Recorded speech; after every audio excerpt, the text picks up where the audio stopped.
Makadi henyu muri yeZimbabwe Zitalanguri nonzi Fatai Sivanda from Drumas Media. Nasi tiripano go Bulawayo, where we spoke to one lady, Mrs. Masuku, who is driving makombis, a profession that many people have often said it only belongs to men. Let us go through 2 years as she tells us how she goes about it. Salibonani muli yeZimbabwe namhla silithetha lesa ko Bulawayo sakhulumisana lo mama uMrs Masuku wasixoxela ngokuthi bayena udriver njani imichova indawo lapha abantu abesithi indawo yabo baba kuphela wasitshela ukuba yena ukuyenza njani njalo ukwanisa njani ukusebenzisana lakho asambe siyexoxisana layo.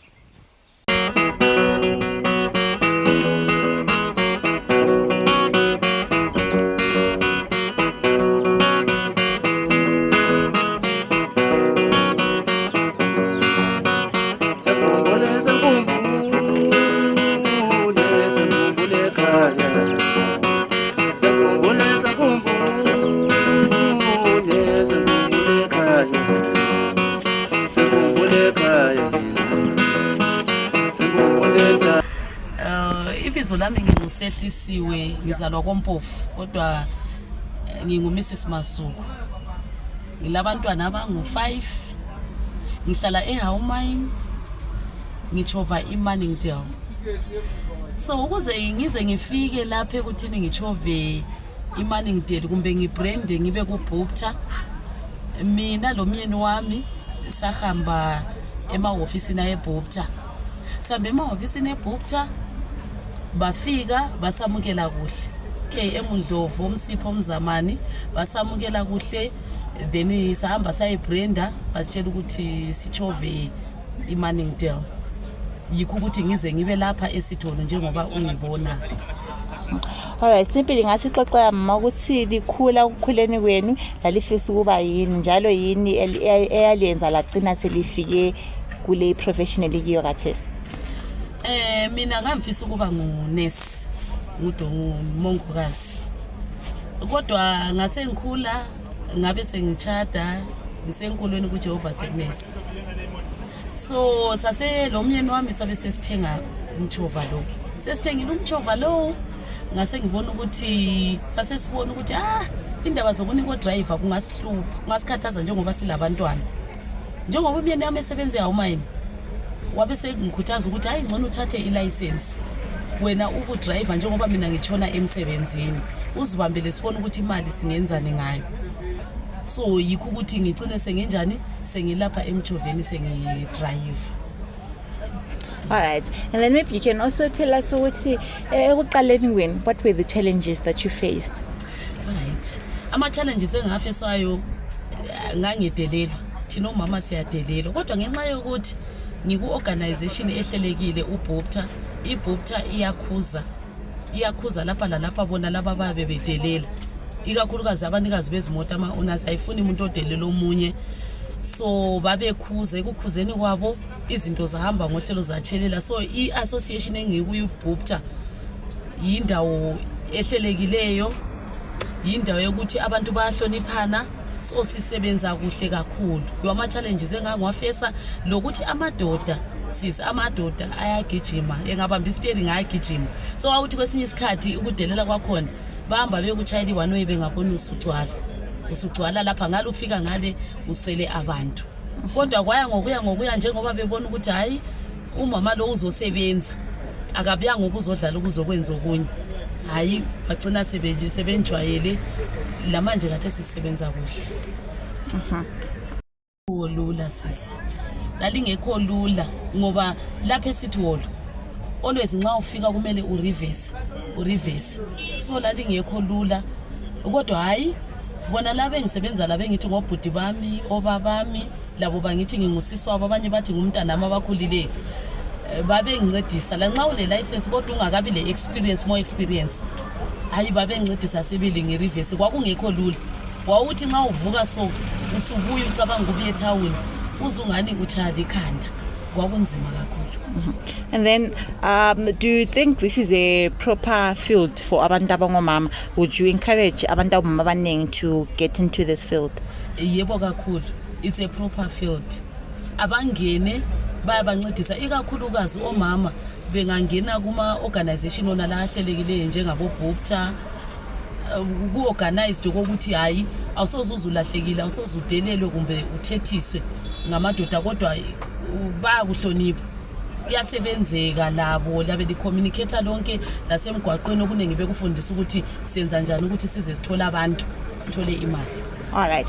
In as much as we see ukuthi you are in this field, and what maybe are some of izinto engathi ngama challenges owafesa njengomuntu ongumama that you would say that aphambanisa ukuthi usebenze effectively njengababa? Alright, kulomzekeliso kule language bale language yabo indlela abakhuluma ngayo amadoda, indlela abakhuluma ngayo even bekhuluma ngendlela omama abayiyo yona benza nayo izinto.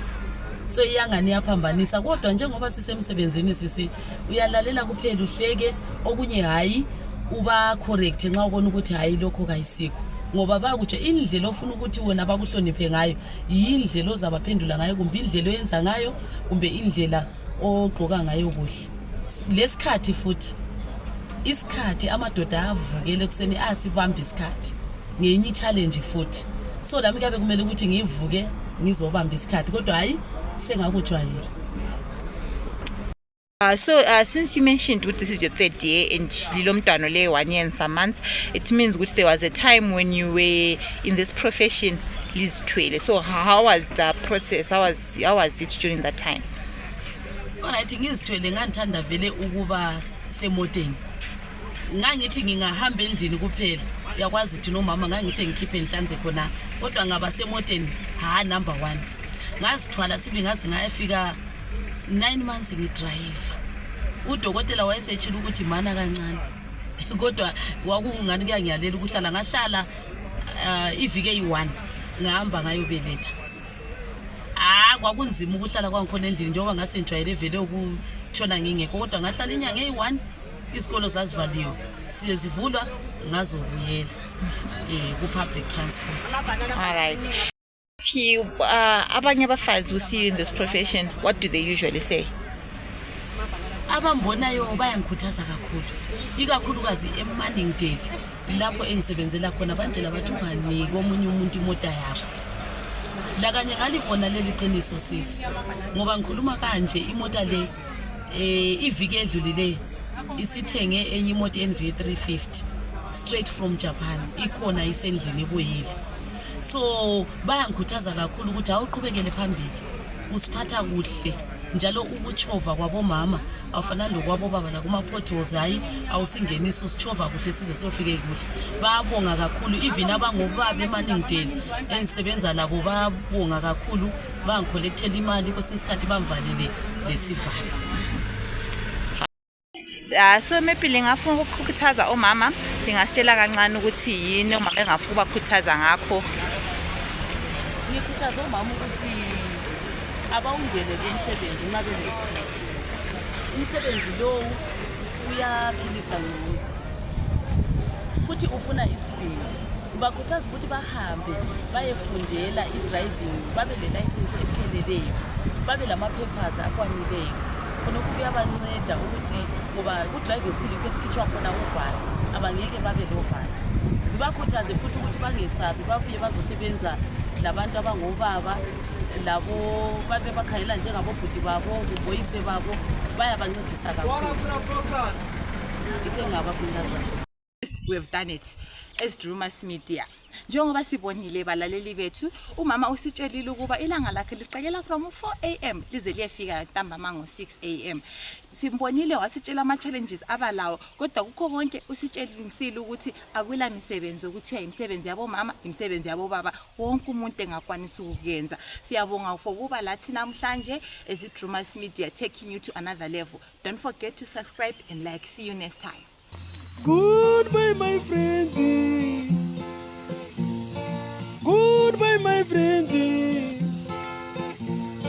wakambonana tichazoonana nerimwe zuwa hama dzangu. Goodbye my friends, goodbye my friends, wakambonana tichazoonana nerimwe zuwa hama dzangu. Ini ndokwenda kubasa kwangu,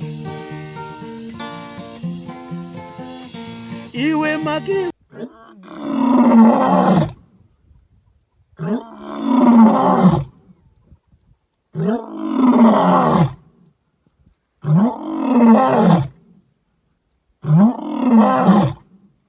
Oh,